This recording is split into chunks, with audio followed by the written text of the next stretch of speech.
میں اور رمضان پاک کے پہلے عشرہ کے آخری دن میں یہاں حاضر ہیں۔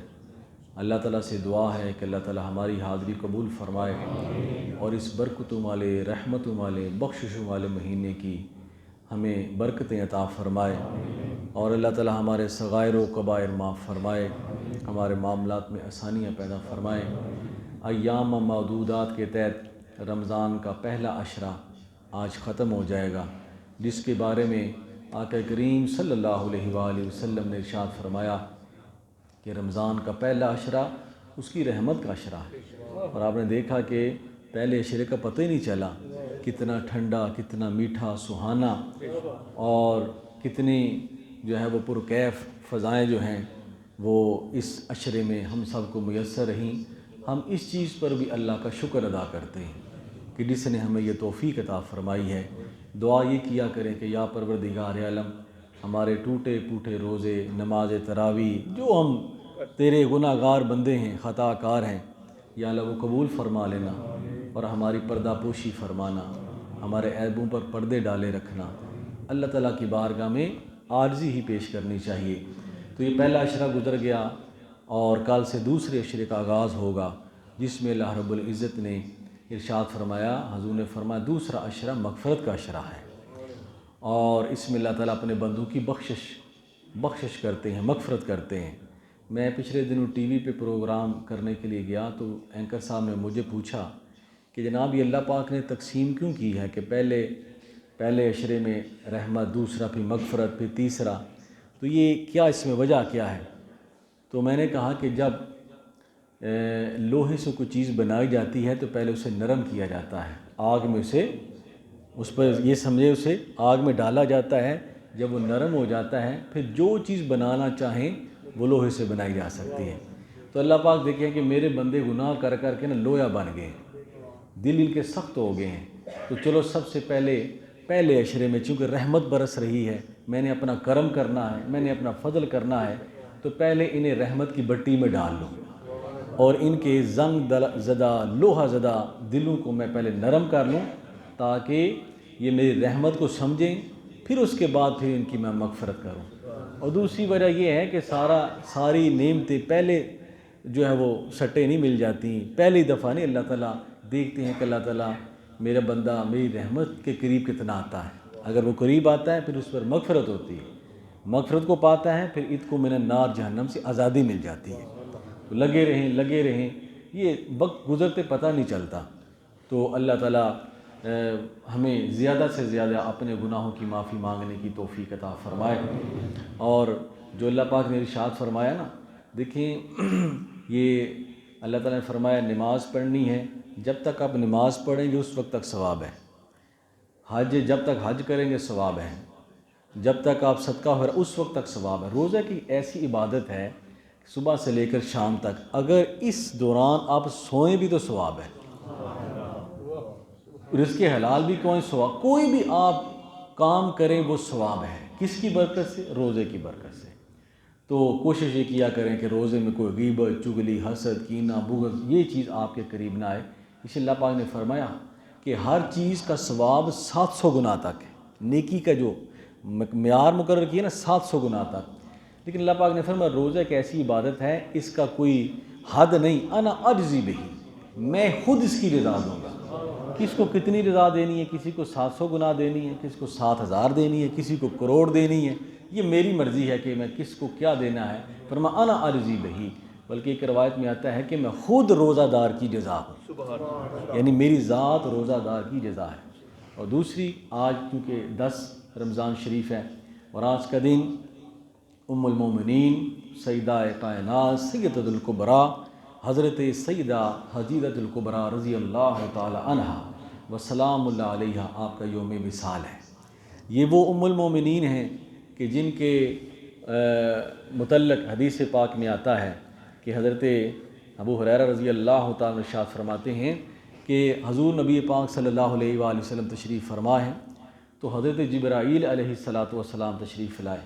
عرض کی یا رسول اللہ، ابھی تھوڑی دیر میں آپ کی زوجہ مطہرہ حضرت حدیجہ الکبریٰ وہ آپ کے لیے کچھ سالن لا رہی ہے اور اس کے علاوہ کوئی اور چیز ہے، جب وہ آپ کے پاس آ جائیں تو انہیں یہ کہیے گا کہ آپ کا رب آپ کو سلام کہہ رہا ہے، وہ ام المومنین ہے۔ تو فرمایا کہ جب حضور حضرت سیدہ حتیجہ الکبریٰ رضی اللہ تعالی عنہا حضور کے پاس تشریف لے کر سالن لے کر، تو آپ نے فرمایا حتیجہ میرا رب تمہیں سلام کہہ رہا ہے۔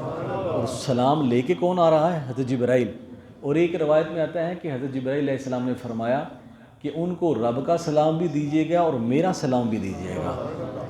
تو پھر حضرت حتیجہ الکبریٰ رضی اللہ تعالی عنہ آپ نے ارشاد فرمایا یا رسول اللہ میرا سلام بھی رب کی بارگاہ میں، سارے سلام تو اسی طرف۔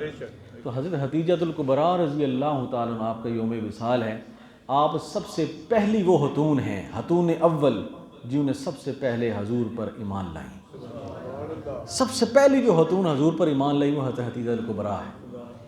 اور پھر حضرت حتیجہ رضی اللہ تعالی عنہ وہ ام المومنین جو سب سے پہلی ام المومنین ہیں، حضور کے حرم میں جو سب سے پہلی خاتون پاک داخل ہوئیں وہ حضرت حتیجہ الکبریٰ ہے۔ اور سوائے حضرت ابراہیم کے ساری اولاد حضور علیہ الصلوۃ والسلام کی حضرت حتیجہ الکبریٰ ہے۔ اس ماں کا مقام کیا ہوگا جس کی بیٹی سیدہ رقیہ ہے، سیدہ ام کلثوم ہے، سیدہ زینب ہے، سیدہ فاطمہ ہے۔ اور اس ماں کا مقام کیا ہوگا جس کے بیٹے حضرت عبداللہ ہیں، حضرت قاسم ہیں۔ ایک بیٹے حضرت ابراہیم وہ حضور کی ایک زوجہ حضرت ماریہ قبطیہ سے، باقی ساری اولاد حضرت سیدہ حتیجہ الکبریٰ سے ہیں۔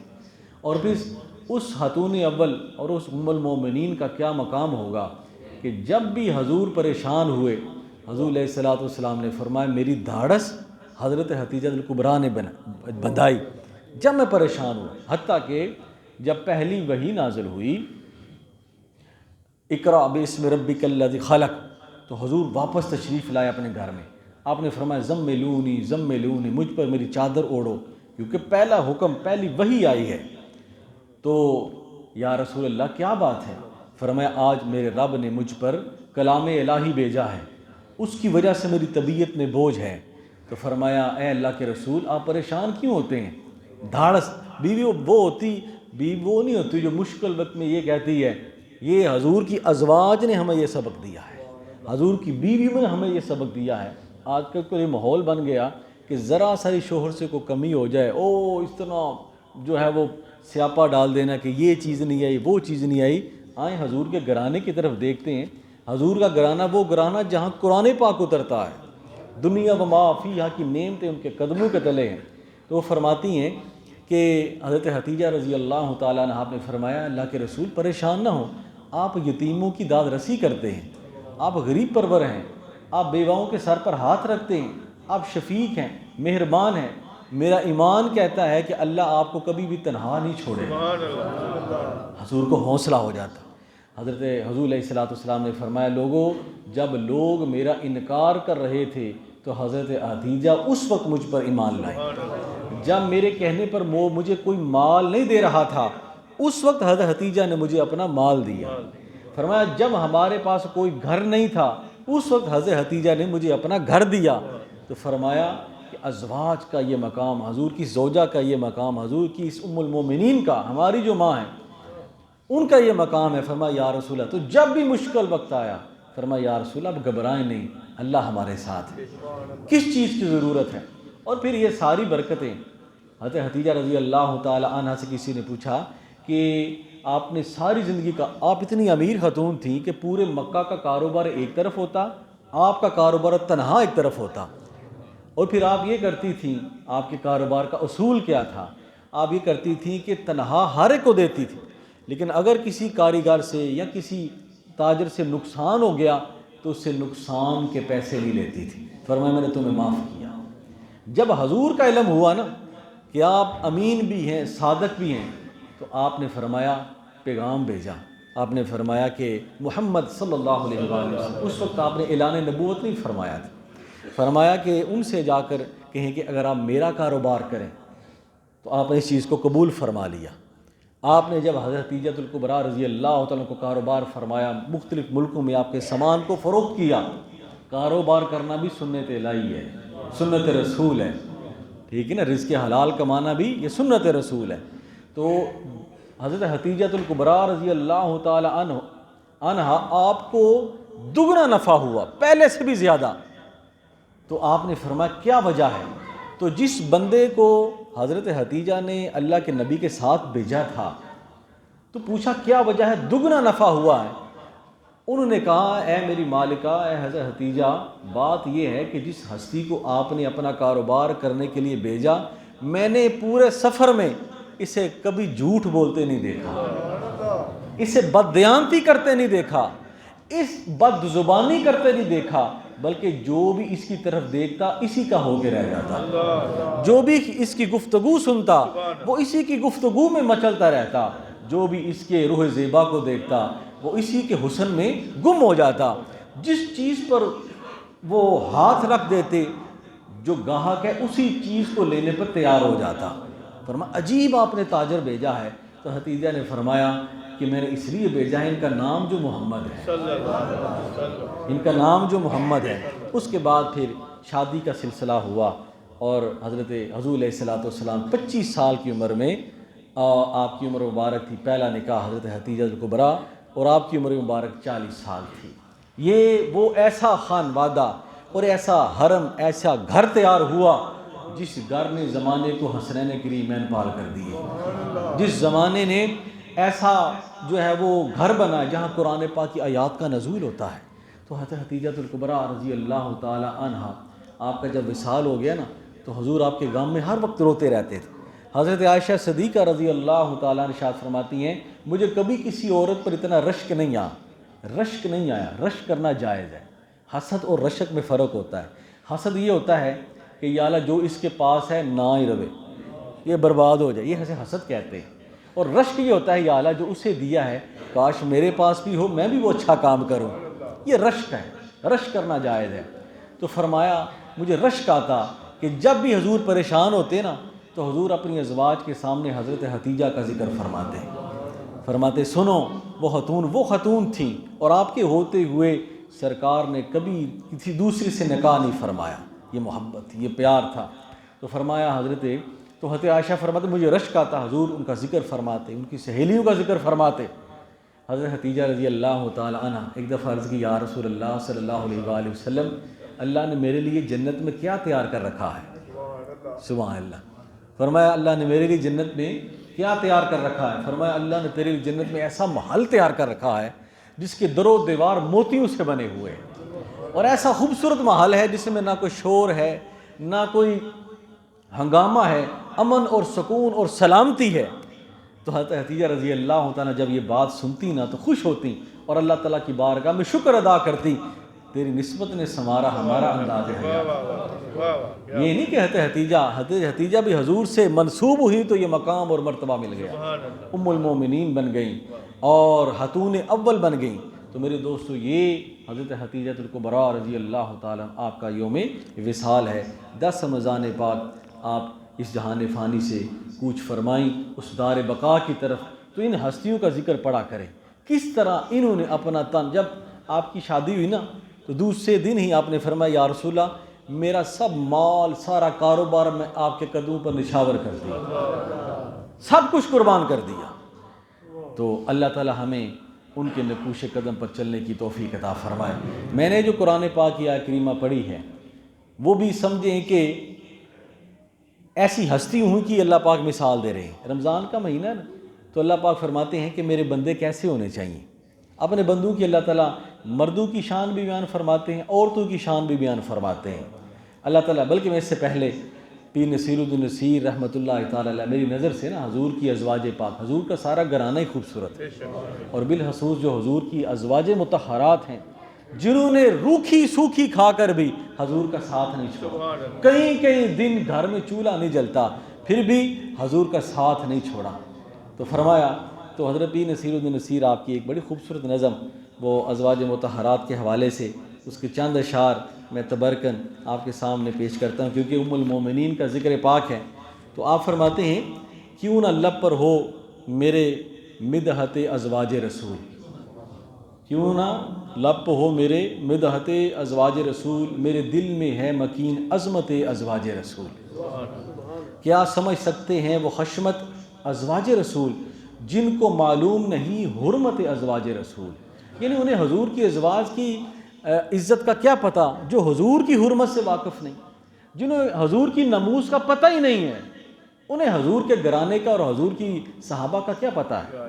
اب دیکھیں نا، یہ رمضان کے مہینے سے 2 دن پہلے جو ہم نے کیا اور جو تماشا ہم نے لگایا اور جو بعد میں تماشا لگایا، کسی بندے کو یہ توفیق نہیں ہو سکی پارلیمنٹ میں کہ حضور کی ناموس کی جو قرارداد ہے ہم خود پیش کر سکیں، کسی تیسرے بندے کو بلا کے بس کاروائی ڈال دی۔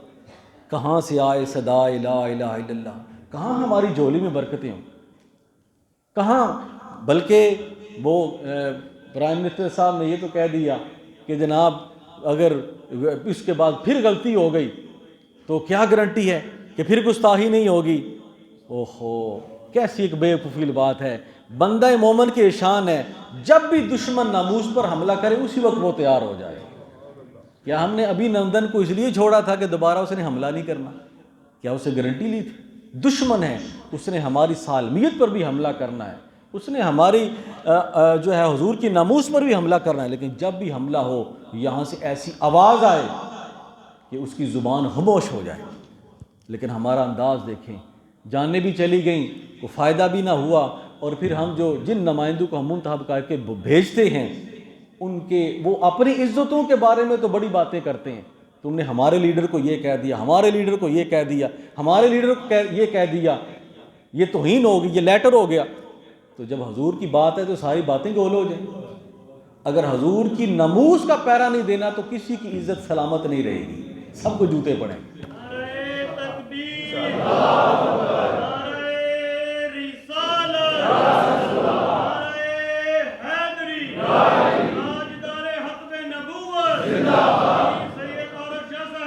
دیکھیں یہ ہماری ٹوپیاں، ہماری داڑھی، ہمارے لباس، ہمارے ہاتھوں کے بوسے کس وجہ سے ہیں؟ کیا ہم یہ لے کر پیدا ہوئے ہیں؟ یہی وجہ ہے کہ اللہ اس کے رسول کا نام لیتے ہیں۔ ہمارے پاس ہے کیا؟ تو ایسی جذبہ ایمانی کی تقریر اسی وقت یہ حکومت پیش کرے قرارداد، سارے مل بیٹھیں، آؤ ہم پیش کرتے ہیں، جس نے گستاخی کی ہے سفیر کو نکال کر باہر پھینکو۔ یہی ہوتا تھا پہلے کہ جہاں بھی کسی ملک میں حضور کی گستاخی ہوتی تو امت مسلمہ کا کوئی لیڈر وہ کھڑا ہو جاتا، اس سفیر کو بلاتا، انہیں جا کر سمجھاؤ اس چیز کو واپس لیں، اگر نہیں تو ہمارے ملک سے باہر نکلو۔ یہ ایک تقاضا، یہ کیا ہو فلانا بھی عاشق رسول، فلانا بھی عاشق رسول، جو مرضی کرتے رہے، جو مرضی ہمیں پتھر مارے، اینٹ مارے، ہم کوئی نہ بولے۔ اس لیے حضور کی ناموس پر پہرا دو گے تو عزتیں بچیں گی، اگر حضور کی ناموس پر پہرا نہیں دے سکتے تو یہ کرسی تو آنی جانی ہے، جو کل بیٹھے ہوئے تھے آج دھکے کھا رہے ہیں، جو آج بیٹھے ہوئے ہیں کل دھکے کھائیں گے، یہ تو عارضی کرسی ہے، اس کی تو حقیقت ہی کوئی نہیں ہے۔ اگر کرسی اتنی بڑی چیز ہوتی تو حضرت امام حسین سے بڑھ کر کسی کے پاس کوئی کرسی تھی؟ ان کے خاندان سے بڑھ کر کسی کا کوئی خاندان تھا؟ ہر چیز حضور کی ناموس کے لیے قربان کر دی کہ آج یزید کو چھٹی دے دی، جو شراب بھی پیتا ہے، جو بے حیائی بھی کرتا ہے، تو تا قیامت لوگ یہ کہیں گے حسین نہیں بولے تو ہم کیوں بولیں، وہ انہوں نے منع نہیں کیا تو ہم کیوں کریں۔ فرمایا اپنے بیوی، بچے، چھوٹے بچے سب کو لے گئے۔ تو کہنے کا مقصد یہ ہے کہ ایسا حب الوطنی اور ایسا حضور کی ناموس پر گفتگو تو کرو، تمہاری زبانیں تو بولیں، تمہارا کلام تو ایسا ہو تاکہ دنیا کو خبر تو ہو، فلانے نے کیا کیا جی، فلانے نے کیا کیا، تم بتاؤ تم نے کیا کیا ہے، جو تمہاری ذمہ داری تھی۔ ہماری تو یہی نا کہ ممبر سے بول سکتے ہیں، ہم عوام کو یہ چیز سے آگاہ کر سکتے ہیں، لیکن یہ کوئی نہیں کہ جس کے پاس اختیار ہو وہ بولے نا، بلکہ ایسی گن گرج ہونی چاہیے تاکہ دوسروں کو پتہ چلے کہ حضور کی ناموس کا پیرا کیا ہوتا ہے، گفتگو کیسے کی جاتی ہے۔ تو فرمایا حضور کی ازواج کی حرمت کا اسے کیا پتہ جسے حضور کی حرمت کا ہی نہیں پتہ۔ فرمایا جزو ایمان ہیں بحر نو مسلمان کے لیے، عزت آل نبی عفت ازواج رسول۔ پھر آخر میں ارشاد فرماتے ہیں بادب باش کہ امت کی یہ مائیں ہے نصیر۔ فرماتے ہوش کرو، یہ حضور کے ازواج مطہرات یہ امت کی مائیں ہیں، وازواجہ امہاتہم، حضور کی ازواج تمہاری مائیں ہیں۔ فرمایا بادب باش کہ امت کی مائیں ہیں نصیر، ہے سعادت کا نشان نسبت ازواج رسول۔ تو میرے دوستو بات یہ ہے کہ ہم باتیں بڑی کرتے ہیں لیکن جب کام کی باری آتی ہے تو اس کے بعد ہم بے ہوش ہو جاتے ہیں۔ اللہ تعالیٰ ہمیں حضور کی ناموس کا پہرا دینے کی توفیق عطا فرمائے۔ اگر یہ چیز سلامت ہے تو ایمان سلامت ہے، ورنہ ہماری روزے نماز اس کی کوئی حیثیت باقی نہیں رہ جاتی۔ یہ رمضان پاک کے شروع میں ایسا ایک ماحول اور کس کے خلاف؟ جو یا رسول اللہ کہنے والے ہیں۔ کوئی ایسے پہلے ایک چیز بنائی جاتی تاکہ ایسا ماحول ہی پیدا نہ ہوتا، ایسی گفتگو کر دی جاتی۔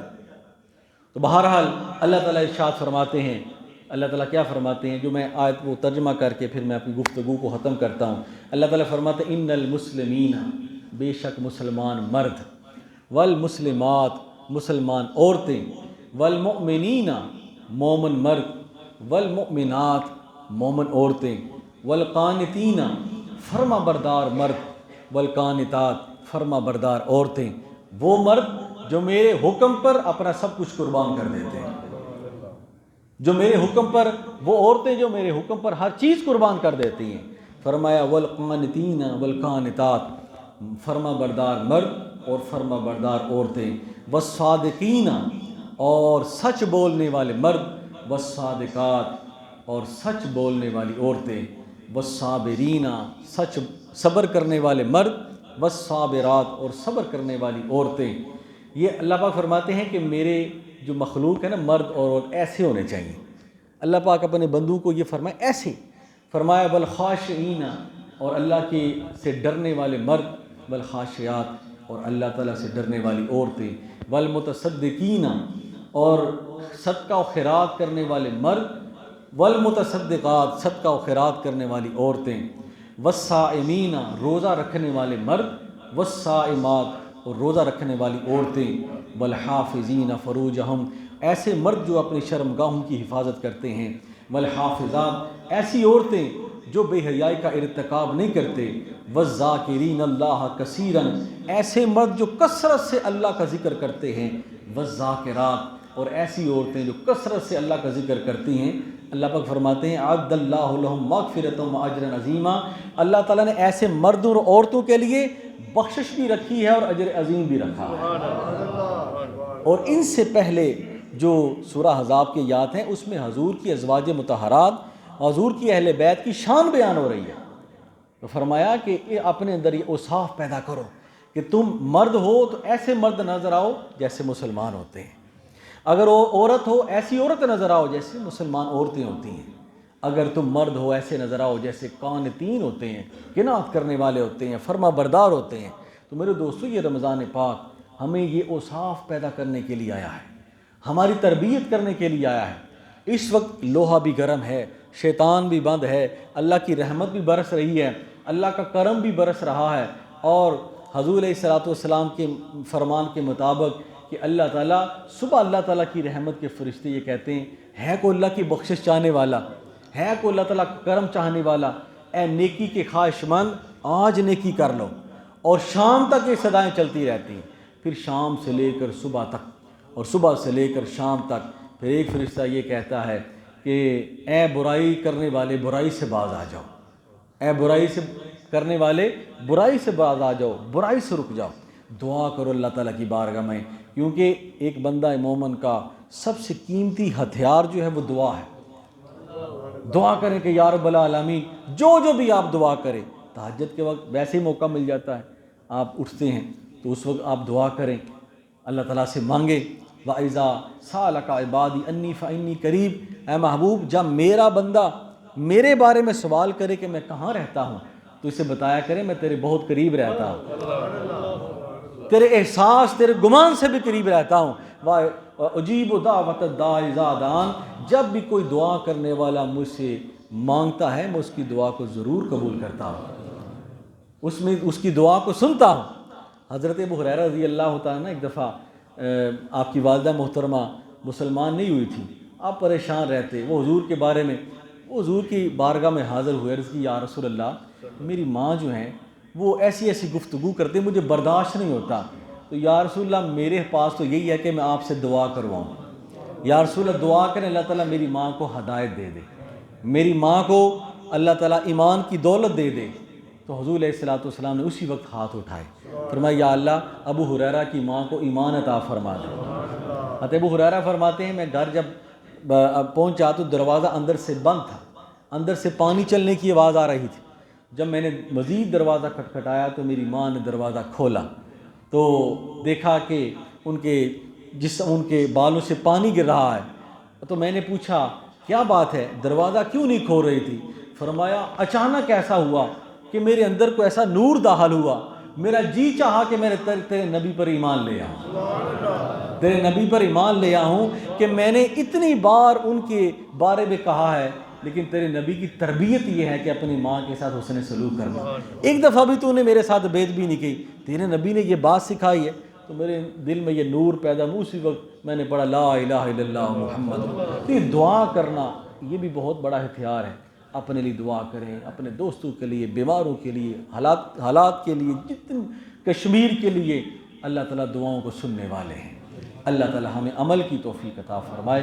وما علینا الا البلاغ وآخر دعوانا الحمد للہ رب العالمین۔ سنتے ہیں دعا فرمائے۔